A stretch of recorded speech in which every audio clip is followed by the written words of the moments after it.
bersama Tuhan kepala. Tiada kata yang manis selain ucapan syukur pada Bapa di surga buat kasih-Mu yang melimpah dalam hidup kami. Dan kami ada sebagaimana ada karena Tuhan. Dan kami utamakan Engkau di atas segala-galanya. Mencari kerajaan Allah dan kebenarannya. Dan bicara selebihnya Tuhan yang bicara makan minum. Yang boleh siapkan tempat kami. Dan sebelum kami bekerja aktif lain, kami boleh ada di kaki-Mu Tuhan. Pakai hamba-Mu, urapi hamba-Mu, urapi kami yang mendengarkan. Roh Kudus, kuasai hati dan pikiran kami. Sehingga firman-Mu menjadi berkat buat kami. Haleluya. Amin. Shalom. Selamat pagi. Ketemu dalam kasih Tuhan Yesus Kristus. Hari ini kita membaca Yeremia pasal 7 ayat pertama sampai ayat 34.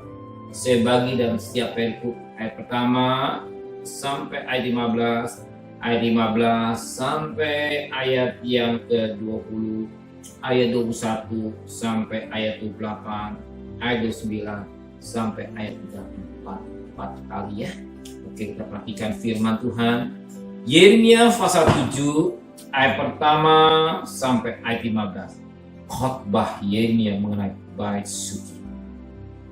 Firman yang datang pada Yeremia daripada Tuhan bunyinya, berdirilah di pintu gerbang rumah Tuhan, serukanlah di sana firman ini dan katakanlah, dengarlah firman Tuhan. Hai sekalian orang Yehuda yang masuk melalui semua pintu gerbang, untuk sujud menyembah kepada Tuhan. Beginilah firman Tuhan semesta alam, Allah Israel. Perbaiklah tingkah lakumu dan perbuatanmu, maka aku akan mau diam bersama-sama kamu di tempat ini. Janganlah percaya kepada perkataan dusta yang berbunyi, ini bait Allah, bait Allah, bait Tuhan. Melainkan jika kamu mau sungguh-sungguh memperbaiki tingkah langkahmu dan perbuatanmu, jika kamu sungguh-sungguh melaksanakan keadilan di antara kamu masing-masing, tidak menindas orang asing, yatim dan janda, tidak menumpahkan darah orang yang tak bersalah di tempat ini, dan tidak mengikuti ilah lain yang menjadi kemalanganmu sendiri, maka aku mau diam bersama-sama kamu di tempat ini, di tanah yang telah aku berikan kepada nenek moyangmu dari dulu sampai selama-lamanya. Ayat yang ke-11, sudahkah menjadi sarang penyamun di matamu rumah yang atasnya namaku disuruhkan itu? Kalau aku sendiri melihat semua itu, demikianlah firman Tuhan. Tetapi baiklah, pergi ke dahulu ke tempatku yang di Shilo itu, di mana aku membuat namaku diam dahulu. Dan lihat apa yang telah kulakukan kepadanya karena kejahatan umatku Israel. Maka sekarang oleh karena kamu telah melakukan segala perbuatan itu juga, demikianlah firman Tuhan. Dan oleh karena kamu tidak mau mendengarkan sekalipun aku berbicara kepadamu terus menerus, dan kamu tidak mau menjawab sekalipun aku berseru kepadamu, karena itulah kepada rumah yang atasnya namaku diserukan dan yang dapat kamu andalkan itu, kepada tempat yang telah kuberikan kepadamu dan kepada nenek moyangmu, akan kulakukan seperti yang telah kulakukan itu. Aku melemparkan kamu di hadapanku seperti semua saudaramu, yakni seluruh keturunan Efraim telah kulemparkan. Puji Tuhan. Saat ini Yeremia berkhotbah mengenai bait suci. Ya. Kita ingat bait suci, tempat di mana Tuhan berhadirat atau tinggal, dan bait yang suci yang benar itulah tidak tahu aku bait Roh Kudus, sebagaimana 1 Korintus 6 ayat 19. Dan ketika Tuhan melihat bait suci, ya, di mana saat itu dikatakan Tuhan marah sebab bait suci dikatakan sarang penyamut.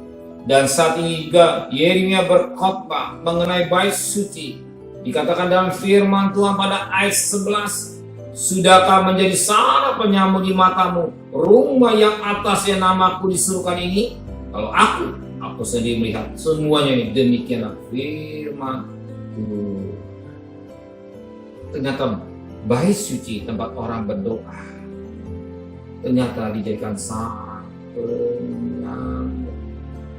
Ya datang Tuhan jadikan sarang penyambut. Kenapa? Karena saat itu dikatakan bait suci dari rusak, bait rusak, bait suci dari kotor. Kenapa? Dikatakan pada ayat 3, begini firman Tuhan semesta alam Allah Israel, perbaiki tingkah langkahmu dan perbuatan, maka aku mau diam bersama dengan kamu di tempat ini atau di bait suci. Bait suci tempat doa. Ternyata dijadikan sarang penyambut. Dan satu ketika Tuhan juga marah melihat bait sucinya dijadikan sarang penyambut, sebagaimana firman Allah katakan pada Matius pasal 21. Matius pasal 21 ayat 12 dan 13. Lalu Yesus masuk ke bait Allah dan mengusir semua orang yang berjual di halaman bait Allah. Ia memberikan meja-meja penukar uang, bangku-bangku pedagang merpati, dan berkata kepada mereka, ada tulis rumahku akan disebut rumah doa, tapi kamu jadikan sarang penyambut. Ya, ternyata di dalam bait Allah ada sarang penyambut. Kita tahu dikatakan di depan halaman ada pedagang-pedagang, ada money changer, ada pedagang-pedagang binatang, di mana saat itu ketika mereka mau persembahkan korban kepada Tuhan, korban itu harus bersih, tidak bercacat. Dan untuk tidak bercacat, dia berdiri di depan, di halamannya, sebab sudah dipilih, sudah dianggap halal, ya, sudah layak dipersembahkan. Kenapa? Sebab antara imam dan pedagang sudah kompromi, ada komisi lah katakan. Dan sekalipun cacat bagi pedagang itu sudah halal, sudah bagus karena sudah dispensasi daripada imam. Nah, ternyata apa yang terjadi? Ya, ada tujuan mudah jadikan jiwa beli. Betapa penting hati kita, sebagaimana 1 Korintus 6 ayat 19. Tidak tahukah baik tubuhmu baik roh Allah. Betapa penting hati kita atau sikap tingkah laku kita dalam datang kepada Tuhan. Sebab rumah Tuhan sebut berdoa, bukan rumah Tuhan jadikan jual beli. Jadikan sarang penyambut. Apa untuk buat saya apa? Kalau saya baik ibadah, untungnya apa? Kalau saya melayani Tuhan, untungnya apa? Saya mengiring Tuhan, untungnya apa? Semua pikirannya untung. Bukan apa yang ku dapat kuberikan kepada Tuhan, tetapi apa yang kurampok daripada Tuhan. Apa yang kuperes jemaat buat diriku. Apa yang kuperes, apa yang ku minta. Bukan apa yang kupersembahkan kepada Tuhan. Justru Tuhan mau kita datang kepada Tuhan, bukan apa yang kupinta kepada Tuhan. Baik, tapi bukan itu sasaran, tapi apa yang dapat kuberikan kepada Tuhan. Maka tidak tahukah tubuh baik roh kudus. Bahkan dikatakan Roma 12 ayat 1, persembahkan tubuhmu yang kudus, yang berkenan kepada Tuhan. Itulah ibadah kita. Hidup kita yang menyenangkan Tuhan, itu yang sebagai satu ibadah yang berkenan kepada Tuhan. Maka Tuhan marah melihat sikap tingkah laku bangsa Israel itu. Melalui Yeremia Tuhan berbicara, mengingatkan buat saudara, juga mengingatkan bagi saya pribadi. Biar kita mau hidup sesuai dengan apa yang jadi kehendak Tuhan. Tuhan memberkati kita semua. Amin. Benar Bapa di surga, Tuhan, Engkau mau kami hidup dengan kudus. Engkau mau kami hidup dengan kesucian. Jangan hati kami penuh dengan perkara-perkara najis.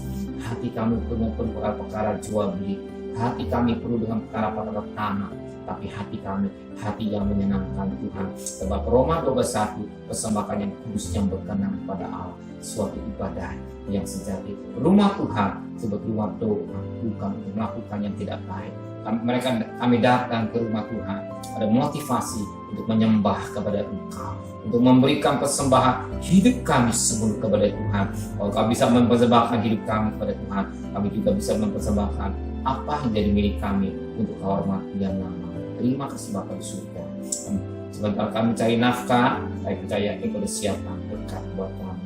Jangan satu pribadi pun terpapar firman rumah tangganya tidak ada kluster keluarga. Kami mengandalkan benar komisi jadi andalan kami semua Tuhan. Oh rahab pelihara, Engkau juga pelihara kami. Kami juga bagikan ada di Goshen tetap dalam lindungan Tuhan.